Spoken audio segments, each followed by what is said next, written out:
শুকুর আলহামদুলিল্লাহ, অবশেষে প্রকাশিত হলো ইটালির শহরভিত্তিক কোঠা ফ্লুসি 2024-এর। আপনারা নিজ দায়িত্বে দেখে নেবেন। আমি কমেন্ট বক্সে 3টা লিঙ্ক দিয়ে দিব। একটা আপনার স্পন্সর এবং ডোমেস্টিকের অর্থাৎ নন সিজনালের, আর একটা আপনার এগ্রিকালচার এবং পর্যটন শিল্পের জন্য ট্যুরিস্টিক অর্থাৎ সিজনালের কোঠা, এবং আর একটা থাকবে একটা স্পেশাল কোঠা। তো সব কিছু নিয়ে আগামীকাল ইন ডিটেল ভিডিও আমি বানাবো, তার কারণে এখানে অনেক কিছু বোঝার ব্যাপার আছে, শুধু কোঠা দেখলেই হয় না। আমাদের কম্প্যারিজন করতে হবে 2023 সালের কোঠার সাথে। কোনো কোনো শহরে আপনার কোঠা বাড়ায় দিছে, কোনো কোনো শহরে কোঠা কমায় দিছে, এই জিনিসগুলো আপনাদেরকে সুন্দরভাবে বুঝতে হবে। তো ডিটেলস ভিডিও আমি কালকে আপনাদের সামনে উপস্থাপন করব।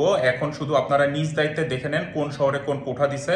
আর একটা জিনিস শুধু বলে দেই যে শিয়া কলদের একটি অর্থাৎ সংস্থাগুলার কোঠা কিন্তু অনেক বাড়ায় দিছে, অর্থাৎ সংস্থা থেকে যাদের আবেদন করা হয়েছে আলহামদুলিল্লাহ তারা কিন্তু একটু নিশ্চিন্ত হইতে পারেন, সময় একটু বেশি থাকলেও কোনো সমস্যা নাই। ভালো